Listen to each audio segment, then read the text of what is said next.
आदरणीय दर्शकबिन नमस्ते। टाइम्स टिभी द्वारा प्रसारण भइरहेको सुशासन बहस कार्यक्रममा तपाईहरुलाई स्वागत। म वीरेन्द्र मन।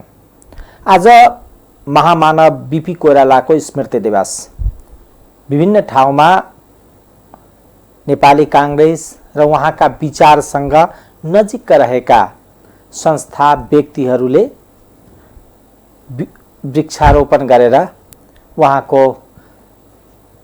उहाँले पुर्याएको राजनीतिमा योगदानको विषयमा चर्चा परिचर्चा गरेर आज उहाँप्रति श्रद्धा सुमन अर्पण गरेका छन्। विभिन्न ठाउँमा वृक्षारोपण गरिएको छ, अर्थात् रुख रोपिएको छ। नेपाली कांग्रेस जसलाई स्थापना गर्नमा बीपी कोइरालाको अथक योगदान थियो, उहाँले प्रजातान्त्रिक आन्दोलनलाई अगुवा अर्थात् प्रजातान्त्रिक आन्दोलनलाई अगाडि बढाउनको निमित्त उहाँले खेल्नु भएको भूमिका अतुलनीय थियो र उहाँको पार्टीको चुनाव चिन्ह नै रुख थियो। आज त्यसैले रुख रोपियो, तर राजनीति क्षितिजमा हेर्ने हो भने रुख मौलाउन थालेको छ, रुख सुक्न थालेको छ। त्यसका विभिन्न कारणहरू छन्। आज पार्टीले लिएका विचारहरू सँग आबद्ध रहेका व्यक्तिहरूको पलायनताको अवस्था छ। पार्टी निकै कमजोर भइरहेको अवस्थामा छ र खास गरेर जसलाई प्रजातान्त्रिक विचार भनिन्छ त्यो आज कता न कता यो स्खलनको अवस्थातर्फ उन्मुख छ। यसका विभिन्न कारणहरू होला।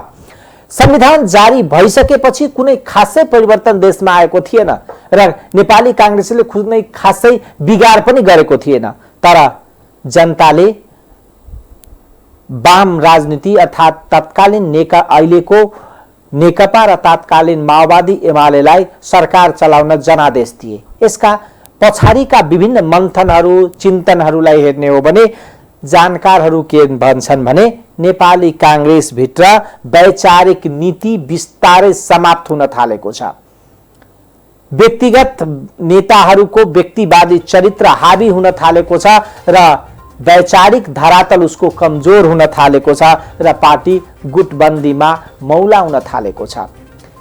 त्यसकारणले आफूलाई आफैले समाप्त गर्न जब व्यक्ति उद्धत हुन्छन्, त्यो अवस्था त्यो कल्पना नेपाली कांग्रेस जस्तो गर्न सकिन्छ। आज नेपाली कांग्रेस अधिकांश ठाउँमा पराजित भइसकेको अवस्था छ भने उसले अहिले पनि ढुलमुले नीति लिएर अग्रसर भइरहेको अवस्था छ। त्यसले पनि कांग्रेसलाई अब कता गएर लग्ने हो चिन्ताको विषय भइसकेको अवस्था छ। किनभने न त कांग्रेसले सशक्त रूपमा विपक्षीको भूमिकामा आफूलाई उभ्याउन सकेको छ, न त सरकार नै भएको बेलामा राम्ररीसँग सञ्चालन गरेर जनताको बीचमा गएर उपलब्धिहरू गराउन पायो। त्यसै कारणले मधेसमा भनिन्छ अर्थात् यो प्रदेश नम्बर 2 को 8 जिल्लामा कांग्रेसले त झन धाराशायी नै भएको अवस्था छ र कांग्रेसले पटक पटक भन्थ्यो यो 8 जिल्ला अर्थात् मधेसका ती भूमिहरू हाम्रो लागि हाम्रो पार्टीको ऊर्जा स्थल हो, यहीँबाट हाम्रो पार्टी उदय भएको थियो। आज किन मधेसबाटै कांग्रेस समाप्त हुने अवस्थामा छ? के मधेसमा पछाडी परेर कांग्रेस जसरी अगाडि कांग्रेसको पार्टीको सामने चुनौती छ, के कांग्रेस पार्टी अब बिस्तारै पतन हुने अवस्थाको बाटोमा छ? चिन्तन गर्नुपर्ने अवस्था छ। के कांग्रेसका प्रति युवा महिलाका मोह भंग भइसकेको अवस्था छ? सोच्नुपर्ने अवस्था छ। यी सबै कुराहरूलाई चिन्तन मनन गरेर यदि बढ्यो भने बीपी का स्मृति, बीपी का चिन्तन, बीपी प्रतिको श्रद्धाञ्जली हुनेछ। उहाँले प्रजातान्त्रिक खास गरेर वाक स्वतन्त्रता, जनतालाई सुशासन, जनतालाई स्वतन्त्र रूपमा आफ्ना अभिव्यक्तिका स्वतन्त्रता लगायत जनताका मौलिक अधिकारको लागि जुन अथक रूपमा आन्दोलन गर्नुभयो, जेलनेल भोग्नुभयो र उहाँप्रति हामीहरू पनि श्रद्धाञ्जली नमन। अब लागौं अर्को प्रसङ्गतर्फ। बडा गजबको रहेछ जनकपुरको लीला पनि। आज करिब 1 महिनादेखि जनकपुर नगर क्षेत्रमा फोहर उठ्न सकेको छैन। तर्क के हो भने फोहर उठाइसकेपछि हामीले फाल्ने कहाँ?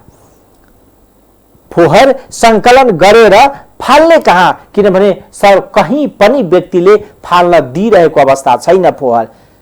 तर यदि यो त समस्या आउने नै थियो, किनभने यदि कुनै समयमा राजनीति जनकपुरमा एउटा राजनीतिले के अवस्था ल्याएको थियो भने ल्यान्डफिल साइट कहाँ राख्ने, त्यसमा ठूलो राजनीति भयो, ठूलठूला आन्दोलन भए, आम सभाहरू भयो र केही व्यक्तिलाई टार्गेट गरियो, केही पार्टीलाई टार्गेट गरियो र चुनावमा पनि त्यसको एजेन्डा बनाइयो कि मलाई मत दिनुहोस्, हामी यो खास गरेर फोहर जुन समस्या छ त्यो फोहरलाई समाधान गरिदिन्छौँ।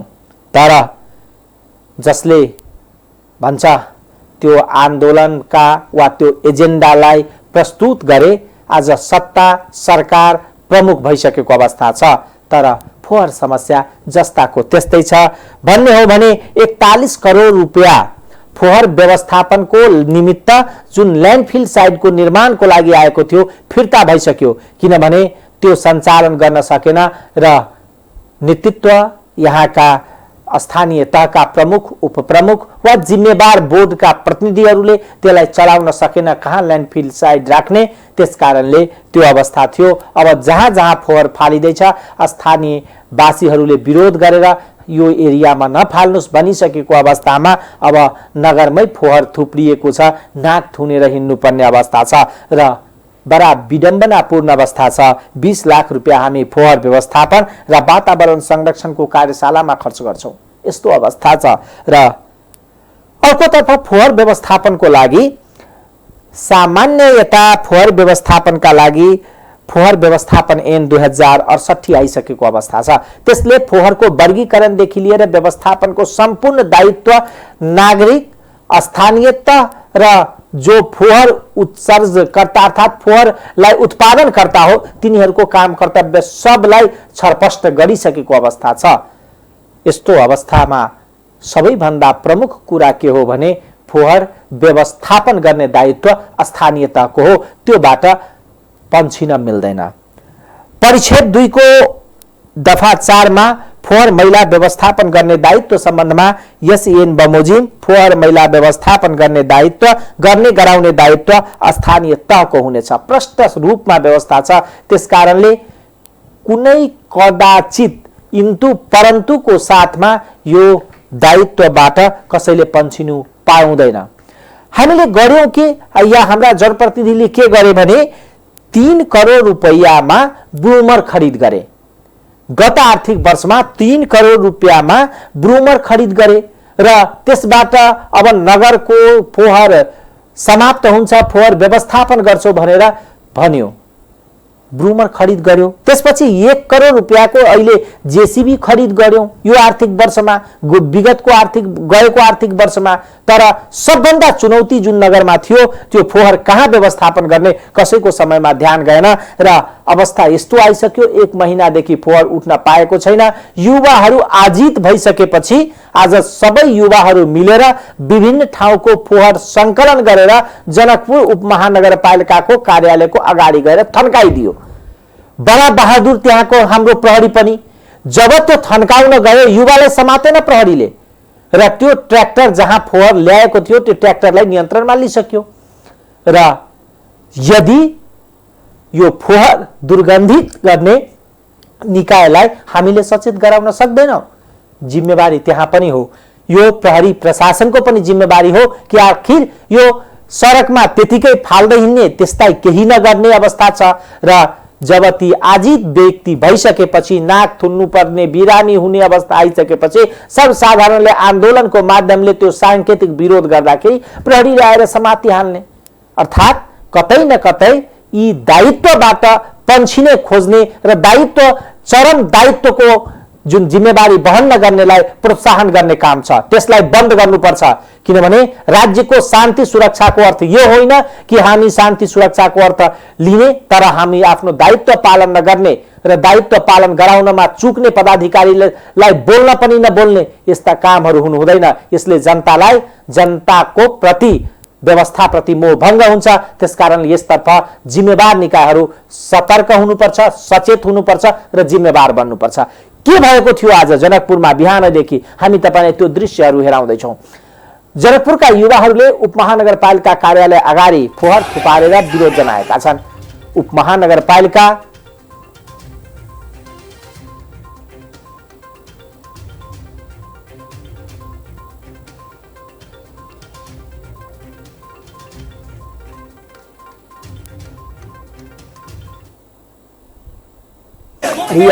फोहर वाला की हेलो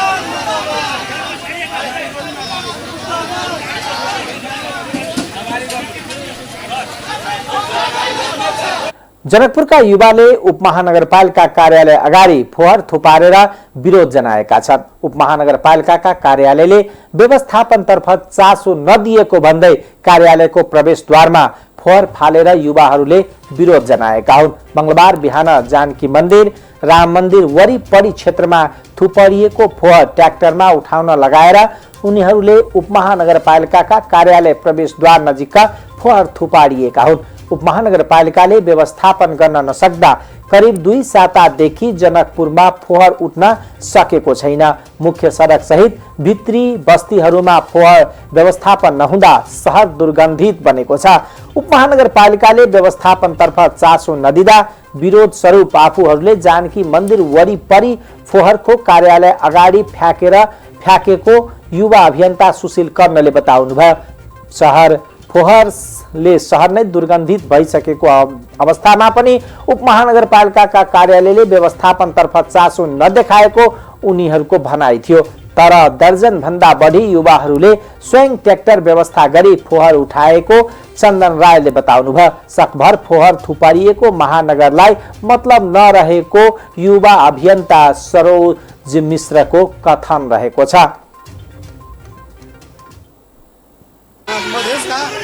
मधेसमा भएको सङ्घर्ष र शहादतमा बाट सत्ता पाएका लागि नगरपिता बन्न खोजिरहेका छन् र नगरपिता सही तरिकाले कार्यालय सञ्चालन नगर्न सकेकोले त्यही नगरपिताको कथित दरबारमा अहिले आएर जनकपुरवासीहरूले एउटा सचेतनापूर्वक उसलाई अहिले पनि ध्यान पुगोस् यो संस्कृति र धार्मिक जनकपुरलाई कसरी संरक्षण गर्न सकिन्छ भनेर त्यस निमित्त उनीहरूलाई वास्तविकता ध्यान आकर्षण गर्न यहाँ जनकपुरका युवाहरूले ठाउँबाट विभिन्न धार्मिक ठाउँ र चौकहरूबाट कचरा ल्याएर यहाँ थुपारेका छन्। यही के भन्छ वार्निङले सचेत भएन भने लाल किशोर र रीता झाले त्यस निमित्त आउने दिनमा हामी उहाँको घरमा पनि कचरा फाल्नेछौँ र शहादत र सङ्घर्षलाई लत्याएर जुन भ्रष्टाचारमा लिप्त भएर रीता झाले जुन अभिव्यक्ति दिएछन् जनकपुरवासीलाई अपमानित गरेर न्युज 24 त्यसलाई हामी घोर निन्दा गर्छौँ। सँगसँगै रीता झाले अविलम्ब जनकपुरवासीसँग माफी माग्नुपर्छ भन्ने हाम्रो माग छ। अहिले अविलम्ब माफी माग्न सकेन भने आउने दिनमा यही निरन्तर हाम्रो सङ्घर्ष हुन्छ र सही व्यवस्थापन गर्न नसक्नु कतै न कतै जनकपुर महानगरपालिकाले जनकपुरवासीलाई धोका दिएका छन्।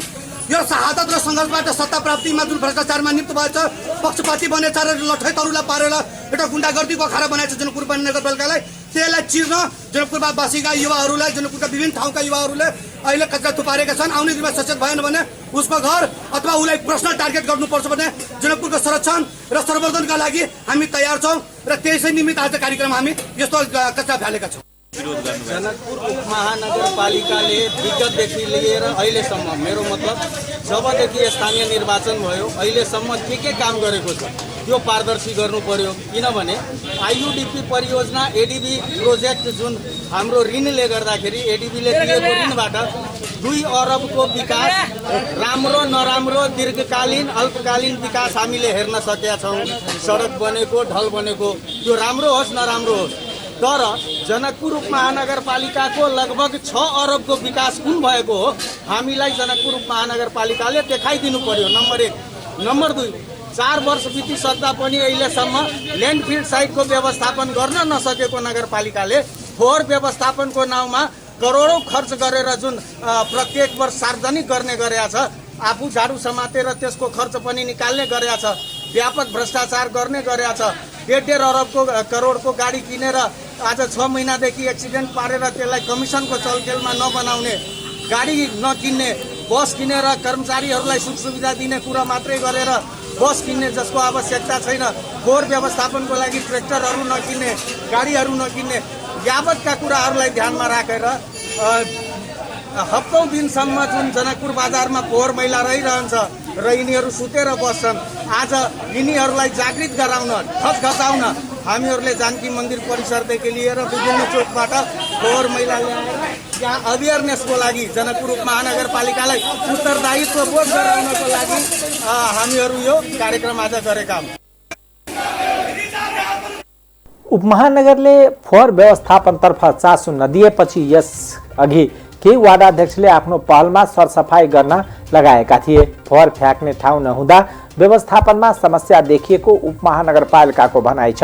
यसअघि फोहोर फ्याँक्न गरिएको उपमहानगरपालिकाको बसबिट्टीका स्थानीयवासीहरूले अवरोध गरेपछि व्यवस्थापनमा समस्या भएको उनको भनाइ छ। दर्शकबिन, हामीले जनकपुरको यो फोहोरका समस्याहरूलाई हेरायौं। यसका विभिन्न पाटोहरूबाट हामीले विश्लेषणका पनि प्रयासहरू गर्यौं। मधेस आन्दोलन हुँदाखेरि अहिले सरकार भनौं या प्रमुख भएका दलहरू जसपाका नेताहरूले के भन्थे भने के मधेसका जनता केवल मतदाता र करदाता मात्रै हो, राज्यको उनीहरूप्रति दायित्व छैन। आज प्रश्न गर्न चाहन्छु, के जनकपुरवासी मतदाता र करदाता मात्रै हो? जनकपुरका देखिएका समस्याहरूलाई जसको दायित्व छ त्यसले पूरा गरेर सफाई गर्नु पर्दैन? के सफाईको नाउँमा ट्याक्स लिने, कर उठाउने मात्र, कर तिर्ने मात्रै हो यहाँको जनता? गएर नगरपालिकामा कर बुझाउनु पर्ने, तर नगरपालिकाको दायित्व छैन फोहोर विसर्जन गर्ने? थाहा छैन कहाँ गएर कहाँ व्यवस्थापन गर्नु, दायित्व तपाईको हो। तर फोहोरको व्यवस्थापन हुनै पर्छ। यसको दायित्व, यसको जिम्मेवारी लिने निकायहरूले जिम्मेवारी लिनै पर्छ खास गरेर। र अर्को कुरा, यो फोहोर व्यवस्थापन ऐनले के व्यवस्था गरेको अवस्था छ भने यसका प्रारूपहरू पनि छ। कसरी व्यवस्थापन गर्ने, कसरी गर्न सकिन्छ, ती प्रारूपहरू पनि छन् र त्यसका मोडलका केही मोडलहरूलाई प्रयोग पनि गरिएको छ जनकपुरमा, जसमा केही मोडलहरू सफल भइसकेको अवस्था छ। एउटा मोडल के छ भने जनतालाई जागरुक बनाएर तिनीहरूलाई केही साधन स्रोतहरू उपलब्ध गराएर र केही कर्मचारीहरूलाई राखेर त्यो एउटा टोललाई नियमित सफाई गरेर त्यो फोहोरलाई एउटा एक ठाउँमा व्यवस्थापन गर्ने, या उसलाई जलाएर हुन्छ, उसलाई अरू ठाउँमा फालेर हुन्छ, वा अन्य त्यसका उपयोगिताका माध्यमहरूबाट त्यसलाई गर्ने। र अर्को छ निजी साझेदारी परिकल्पना। एउटा कुनै व्यक्ति, कुनै समुदाय, कुनै संस्थालाई फोहोर विसर्जनको निमित्त यसको यो दिने र दिइसकेपछि त्यसलाई संस्थालाई दिइसकेपछि उनले विभिन्न ठाउँमा त्यो फोहोरका सङ्कलन गरेर त्यसलाई व्यवस्थापन गरेर र त्यसलाई त्यो व्यवस्थापन गर्ने दायित्व छ। अहिले कदाचित देखिन्छ कतै कतै ठाउँमा धेरै स्थानीयहरूले विरोध गरिसकेपछि कुनै बेला ट्र्याक्टर गएर त्यसलाई फोहोरलाई फाल्ने गर्छन्, उठाउने गर्छन्। तर फेरि चुनौती के हो भने त्यसलाई कहाँ गएर विसर्जन गर्ने, त्यो फोहोर सङ्कलन भइसकेको फोहोरलाई कहाँ गएर विसर्जन गर्ने चिन्तन त्यहाँ हुनु पर्थ्यो। यदि हामीले जिल्ला सडक बनाइसकेपछि, सडक विस्तार गरिसकेपछि, जनघनत्व बढिरहेको अवस्थामा र नगरपालिकाबाट उपमहानगरपालिकामा परिणत भइसकेको अवस्थामा त्यो सर्वसाधारणको जनघनत्व बढिसकेको अवस्थामा त्यहाँ कसरी यो व्यवस्थापन गर्ने त्यो सोच्नु पर्ने थियो। 41 करोड रुपैयाँ रकम फिर्ता हुनु गम्भीर चिन्ताको विषय हो र त्यसमा पनि 3-3 करोड रुपैयाँको हामी ब्रुमर किन्छौँ भने हामीले पनि यो सोच्नुपर्छ, सवारी साधन किन्यौँ, ब्रुमरको उपयोगिता कति छ हाम्रो लागि, त्यो भन्दा बढी हामीले यो फोहर कहाँ उत्कर्ष फोहर उठाइसकेपछि त्यसलाई कहाँ फाल्ने, यी तमाम चिन्तनहरू हुनु पर्थ्यो र नगरवासीका कमसेकम यदि हामीले सकेनौँ, हामीले गर्न चाहेनौँ या सकेनौँ, कुनै कारणले विरोध भयो भने नगरका वाडाका बोर्डका व्यक्तिहरूलाई बसाएर यस्ता यस्ता समस्याहरू हामीसँग छ, चुनौतीहरू हाम्रोसँग छ, अब त्यसलाई कसरी समाधान गर्ने खोज्नुपर्छ। किनभने जसरी जनघनत्व बढिरहेको छ, आज होस् भोलि होस् चिन्ताको विषय हुन्छ र यो करोडौं रुपियाँ केवल सवारी साधन खरिद गरेर मात्र साध्य हुँदैन, सवारी त्यो उठाइसकेको व्यवस्थापनको विषयमा पनि सोच्नुपर्ने अवस्था पनि छ। हामीले केही युवाहरूलाई सम्पर्क गर्ने प्रयास आजको कार्यक्रममा गरिरहेका छौँ। केही युवाहरूसँग यो विषयमा छलफल गर्नको निमित्त सम्पर्कमा हामी लागेका छौँ र अर्कोतर्फ सबभन्दा बढी चिन्ता र चासोको विषय के हो भने जसरी हामी सफाइको नाउँमा रकमहरू खर्च गरिरहेका छौँ, त्यो रकम खर्चको लाई सदुपयोगिता कति भइरहेको अवस्था छ, के छ अवस्था, यस विषयमा पनि हामीले चिन्तन गर्नुपर्ने अवस्था पनि छ। अर्कोतर्फ जनकपुरको अहिले जसरी यो वर्षाको मौसम सुरुवात भइसकेको अवस्था छ, त्यसमा प्रदेश सरकारले आफ्ना तर्फबाट मन्त्रीहरूलाई खटाइसकेको अवस्था छ। उहाँहरू विभिन्न ठाउँमा राहतका विवरणहरू सङ्कलन गरेर क्षतिका विवरणहरू सङ्कलन गरिरहनु भएको अवस्था छ भने अर्कोतर्फ लगातारको वर्षाले अस्तव्यस्त पारिदिएको छ जनजीवनलाई। प्रदेश नम्बर 2 को यो राजधानीदेखि लिएर आर्थिक राजधानीको रूपमा रहेको परिचित वीरगञ्ज लगायतका ठूला साना सबै शहरहरूलाई अस्तव्यस्त पारिदिएको छ यो बाढीले। हामी तपाईलाई वीरगञ्जतर्फ डोर्याएर लग्दैछौँ। अवस्था कस्तो छ वीरगञ्जको? शनिबार रातिदेखि भइरहेको अविरल वर्षाका कारण वीरगञ्जको जनजीवन प्रभावित बनेको छ। वीरगञ्जको मुख्य सडकसँग जोडिएका जिल्ला प्रशासन कार्यालय जाने बाटो रानीघाट, सिरसिया, आदर्शनगर, बाइपास, इनरवा लगायत स्थानमा डुबानमा परेका छन्। नगर क्षेत्रमा 4 फिटदेखि 6 फिटसम्म पानी जमेको छ। यो वर्ष समयमा वर्षा भएको भए पनि यो वर्ष गत वर्ष भन्दा यस वर्ष धेरै वर्षा भएको स्थानीय व्यवसायी बताउँछन्। वीरगञ्ज उपमहानगरपालिकाले समस्या समाधानका लागि कुनै चासो नलिएको स्थानीयको गुनासो छ। किशन शाहको घर जिल्ला प्रशासन कार्यालय अगाडि नै छ। घरमा वर्षेनी पानी पस्ने गरेको उनी बताउँछन्। उनी घरमा पानी पसेर हैरान बेहोर्नु परेको छ। उहाँका अनुसार सिडिओ कार्यालय अगाडि अग्लो पुल बनेपछि झन्डै आपत आइलागेको छ। गौशाला रोडमा आउने पानीमा नाला जाने निकास छैन। मेरो मात्र होइन, अरू धेरै जनाको घरमा पानी पस्छ। नगरपालिकाले विगतमा सफाई अभियान चलाएर नाला सफाई गर्ने गरेको थियो, तर जनप्रतिनिधि आएपछि नाला सफाई नभएको उहाँको गुनासो छ। सिधै दक्षिणतर्फ जानुपर्ने नालालाई अरूको घर बचाउन मस्जिद गल्लीबाट बङ्ग्याएर पश्चिमतर्फ घुमाइएको छ। त्यसमाथि 10 फिटको नाला खुम्च्याएर 4 फिटको नाला बनाएर ढक्कन लगाएको छ।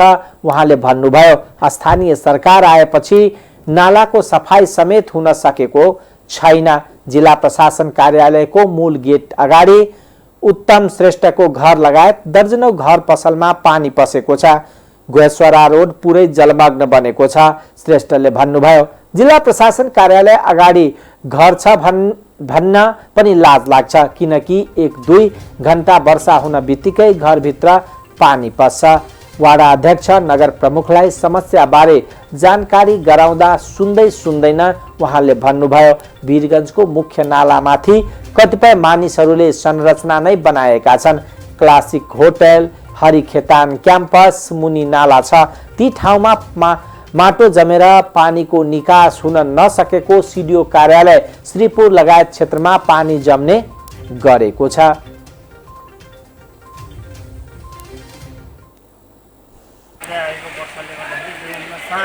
एकदम गाह्रो छ, किनभने हामी पसलवाला मान्छे हो होइन। अब पसलभित्र पनि सबै पानी पसिएको छ। अब पानीको कारणले गर्दाखेरि बिक्री पनि त्यति छैन होइन।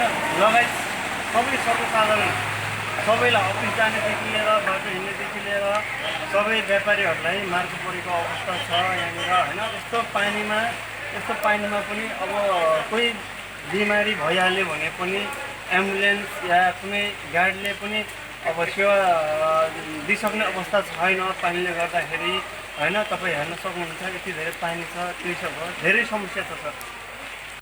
आएर हेर्नुहोस्, हामी हमेसा यही 1-2 घन्टा पानी पर्दाखेरि हामी हमेसा र सब दिन यस्तै पानीले हामी डुबिरहेको छौँ।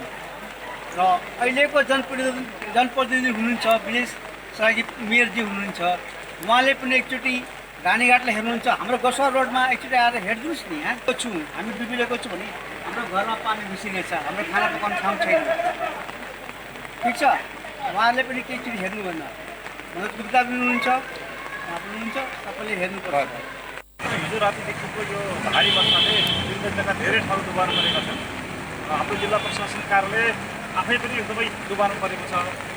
हामीले यसको लागि सबै सुरक्षा निकायहरूलाई चाहिँ तयारी अवस्थामा राखेका छौँ र उद्धार र राहतको सामग्रीहरू पनि तयारी अवस्थामा छन्। हामीले अस्ति शनिबार मात्रै रोबोट बोट सञ्चालन गर्ने तालिम समेत दिएका छौँ। सुरक्षाकर्मीहरू रबर बोटको तालिम पनि प्राप्त गर्नुभएको छ र हामीसँग त्यो सुरक्षाहरू पनि तयार छ। हामी विभिन्न ठाउँमा के भइराखेको छ भन्ने विवरण सङ्कलन गर्दैछौँ र सँगसँगै हामीले यो उद्धारको काम पनि गरिराखेका छौँ। र अब वर्षा निरन्तर भइराखेको हुनाले आम पर्सावासी आमा बाबु बुवा दाजुभाइ दिदीबहिनीहरूलाई अलिक सुरक्षित रहनको लागि अनुरोध गर्छौँ र यो विपदको बेलामा खोज उद्धार राहतमा चाहिँ सबैले आपसमा मिलेर सहयोग र समन्वय गरेर काम गरौँ, आफू बचौँ र अरूलाई पनि बचाउँ भन्न चाहन्छु। होइन, धेरै ठाउँमा चाहिँ यो डुबानले धेरै क्षति पुर्याएको छ। हामी सर्वप्रथम त यो व्यवसाय धनीहरूलाई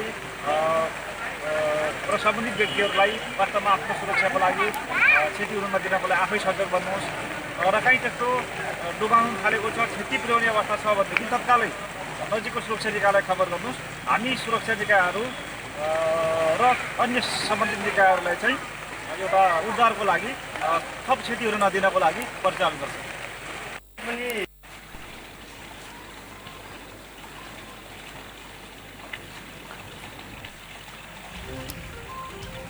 विजय कुमार सराबगी 20औं वर्षदेखि नाला सफाई नगर्दा झारपात माटोले नाला भरिएकोले पानी निकास नभएको बताउँछन्। मुख्य नालामाथि कतिपयले संरचना बनाएर दबाइएको छ। झारपात माटो र फोहोरले नाला भरिएको छ। 20% मात्र पानी तानिरहेको छ। उहाँले भन्नुभयो पुरै पानी तान्न बनाउन नालाको सफाई गर्नुपर्नेछ। MD1 नाम दिएको मुख्य नाला सफाईका लागि 1 करोड बजेट विनियोजन गरेका छौं। टेन्डर मार्फत काम हुन्छ उहाँले भन्नुभयो। ड्रेन सफाई र मरम्मत गर्दै छपकैया अगाडि सिर्सिया नदीमा लगेर खसाल्ने योजना रहेको उहाँले बताउनुभयो। चर्चा गरौं प्रदेश 2 को रौतहट बाढी सम्बन्धी प्रसंगमा। रौतहटको चन्द्रपुर नगरपालिका 3 गैडाटारमा खहरे खोलाले बगाउँदा एकजना बेपत्ता भएको छ। गैडाटार स्थित जीवन ज्योति बोर्डिङ स्कुल सँगै रहने खरहरे खोला पानीको बहाव बढेपछि घर डुबानमा परेकोले सोही खरहरेको पानी थुन्से गर्ने क्रममा खोलाले बगाएका वाडा अध्यक्ष बोजनाथ देवकोटाले जानकारी दिनुभयो। स्थानीय अन्दाजी 50 वर्षीय सुकमान थिङलाई खरहरे खोलाले बगाएपछि स्थानीय तथा प्रहरीले थिङको खोजी तीव्र गरिरहेको छ। तर हालसम्म थिङको अवस्थाबारे केही पत्ता लाग्न सकेको छैन। सो खरहरे खोला चाँदी नदीको पानी सिंचाई प्रयोजनका लागि गैडाटारवासी बाँध बाँधेर ल्याउने गरेका छन्। लगातार झरीले लहरे तरकारी बालीको पहेली चुड्ने र गल्ने गरेका छन्। लागेका फल पनि नहुर्किँदै झरी हुँदा बालीबाट थप उत्पादनको आश मरेको बर्दिवास बुद्धिचोकका तरकारी किसान फौज सिंह खन्दुवाले स्याङबाले बताउनुभयो। तरकारी खेतीमा पानीले सबैभन्दा बढी क्षति परवलमा गरेको छ। थाङ नलगाई यो खेतमा अहिले पनि बेला लहरा र चिलचिला पहिरो सुक्ने गरेको पानीले बताएका छन्। लगातारको वर्षाले यहाँका नदीमा पानी उर्लेको छ। यद्यपि खतराको तहसम्म नपुगेको हुँदा बाढीबाट भने अहिले ठूलो क्षति नभएको जिल्ला विपद उद्धार प्रकोप उद्धार समितिका अध्यक्ष समेत रहनुभएका प्रमुख जिल्लाधिकारी कृष्ण बहादुर कटवालले बताउनुभयो। असार निकाल्दो वर्षासँगै बाढीले केही सडक र बाँध ठाउँ ठाउँमा भत्काएको थियो, तिनको मर्मत गरिएको छ, कटवालले भन्नुभयो। वर्षा बढ्न सक्ने र यहाँका नदीमा आउने बाढीले क्षति गर्न सक्ने सम्भावना छ। यसको पूर्व सतर्कता सबैतिर अपनाइदैछ। नदी तट बस्तीमा सूचना प्रवाह र पूर्व सतर्कताका लागि सुरक्षाकर्मी परिचालित गरिएको छ, महोत्तरीका प्रमुख जिल्लाधिकारी कटवालको भनाइ छ। असार निगाल्दो वर्षादेखि यहाँका जलेश्वर, रामगोपालपुर, बर्दिवास रौजा, जलेश्वर, शम्सी, मनरा, जलेश्वर र शम्सी, रामगोपालपुर, लोहारपट्टी, जनकपुर सहित सडकमा यातायात साना साधन जीप, मोटरसाइकल, साइकल, टेम्पो चल्न नसक्ने भएका छन्। हिलाम्य सडकले पैदल यात्रा पनि यहाँको सकसपूर्ण बनेको छ।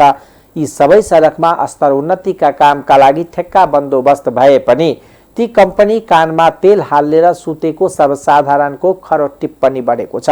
काम ओगट्ने काम आम चलन बढेको छ। खै नियमनकारी निकायले हेर्छ कि हेर्दैन? जलेश्वर, रामगोपालपुर, बर्दिवास सडकमा पर्ने औढीका बासिन्दा बाबु प्रेम यदुवंशीले भन्नुभयो। ठेक्का बन्दोबस्त भएको वर्ष नाग्दा पनि काम फिटो सरेको छैन। यसबीच जिल्लाका प्रमुख जिल्लाधिकारी कटवालले आफू भर्खरै जिल्लाको जिम्मेवारीमा आएका हुँदा यहाँका कामबारे विभिन्न सरकारी निकाय, राजनीतिक दल र स्थानीय तहसँग समन्वय गरिरहेको बताउनुभयो। सम्बद्ध सडक डिभिजन कार्यालय सडक निर्माणको काम पाएका निर्माण कम्पनीसँग निरन्तर संवादमा छु, कटवालले भन्नुभयो। मौसम अनुकूल हुन साथ काम अगाडि बढ्छ। त्यसैगरी सर्लाहीको पूर्व पश्चिम लोकमार्गमा नै डुबानको चपेटामा परेको अवस्था छ। आइतबार र सोमबार परेको मुसलधार वर्षाले सर्लाही जिल्लाको पूर्व पश्चिम लोकमार्ग क्षेत्रमा समेत डुबानको समस्या देखिएको छ। सर्वसाधारणले आफू खुसी बनाएको घर लगायत संरचना तथा पछिल्लो केही वर्षता टोलटोलमा निकास बिना केही उचाइका साथ सडक कालोपत्रको काम भएकोले उत्तरी क्षेत्रमा समेत डुबानको समस्या निम्त्याएको हो। आइतबार दिउँसोदेखि नै परेको अविरल वर्षाका कारण पूर्व पश्चिम लोकमार्ग क्षेत्र डुबानमा परेको छ भने सवारी साधन बाढी तथा डुबानको चपेटामा परेका छन्।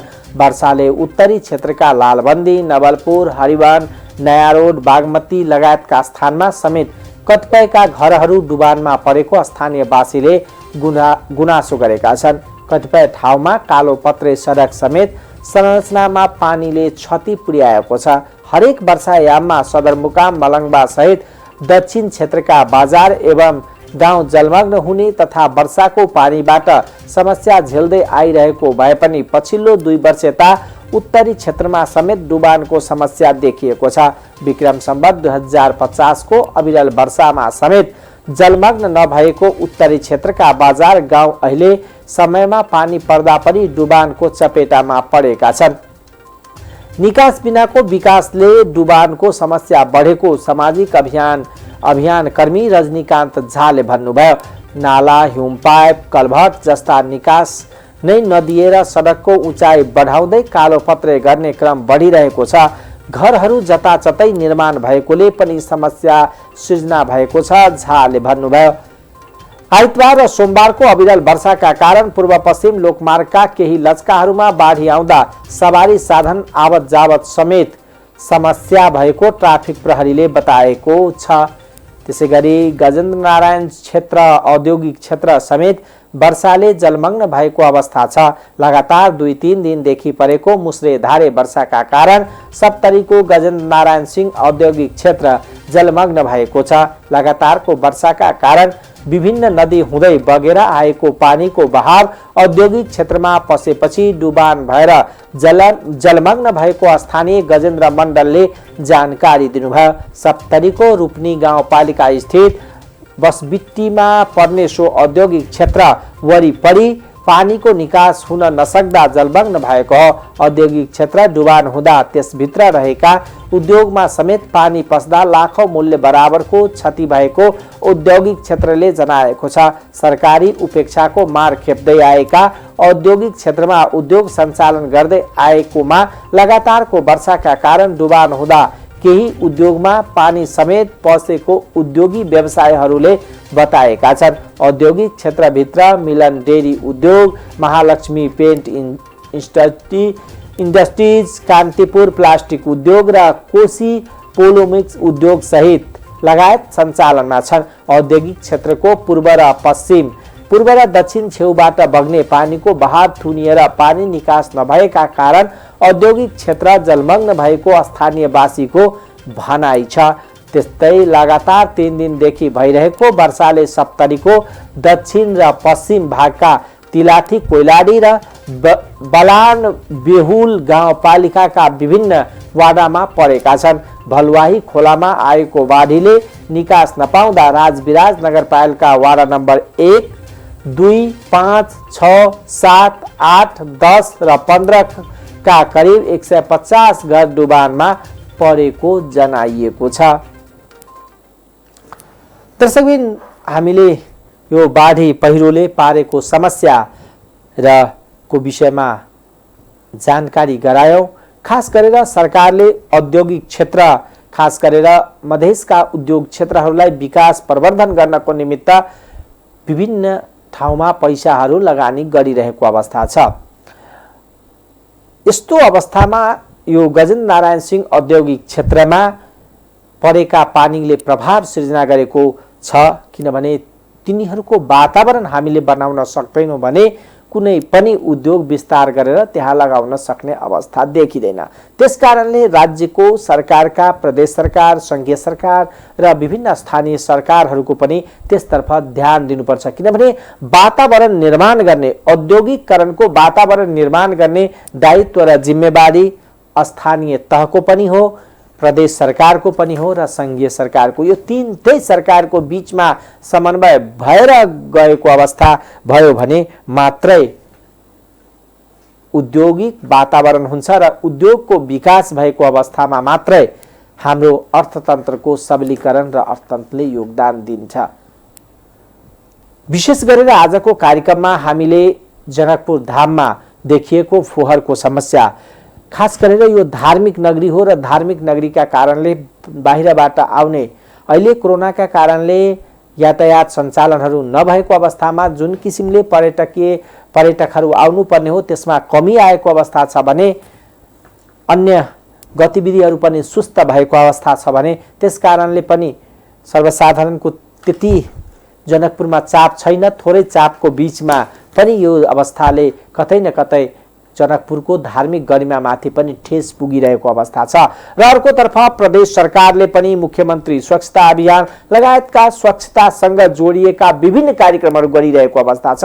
यस्तो अवस्थामा यो प्रदेश नम्बर 2 को अस्थायी राजधानीको यसरी फोहोरको अवस्था दुःखद हो। त्यसतर्फ सरकारवालाको ध्यान जानै पर्छ। आजको कार्यक्रममा हामीले प्रयास गरेका थियौं कि युवाहरूसँग यो फोहोर व्यवस्थापन लगायतका विषयमा कुराकानी गर्न। उहाँहरूसँग सम्पर्क नभएको कारणले हामी उहाँहरूसँग कार्यक्रममा चर्चा गर्न सकेनौं। तर हामीले विशेष रूपमा निरन्तर यो खास गरेर फोहोर मैलाको समस्यालाई उठाउँछौं र यो जनकपुरको एउटा जनकपुरमा सबैभन्दा ठूलो समस्या पनि हो। किनभने बाहिरबाट आउने जति आगन्तुक अतिथिहरू थिए सबैले के भन्थे भने जनकपुर त सबै मानेमा ठीक छ, योग्य छ, तर फोहोरको समस्या निकै छ। त्यसतर्फ ध्यान जानुपर्ने हो। किनभने यदि हामीले पर्यटक पूर्वाधारको विकास गर्ने हो भने केवल ध्यान त्यति मात्र दिदिए भए हामीलाई यो प्रचार प्रसार पर्यटन प्रवर्धनको निमित्त ठाउँ ठाउँमा बोर्ड लगाएर लाखौं करोडौं खर्च गर्नुपर्ने त्यति आवश्यकता छैन। किनभने हामीले सहज रूपमा यदि फोहोर व्यवस्थापन गर्दियौं र यहाँका होटल, यहाँका गेस्ट हाउस या यहाँका धर्मशालाहरूमा बस्ने व्यवस्थापन गरिदियो भने पनि पर्यटकहरू सहज रूपमा आएर बस्छन् र हाम्रो यो बजार क्षेत्र र हाम्रो आर्थिक समृद्धिमा पनि योगदान पुग्छ। आजको कार्यक्रमबाट म वीरेन्द्र मन बिदा चाहन्छु। अर्को दिन हामी यस्तै केही विषयवस्तुहरू लिएर उपस्थित हुनेछौं। तबसम्मका लागि बिदा दिनुस्। नमस्कार।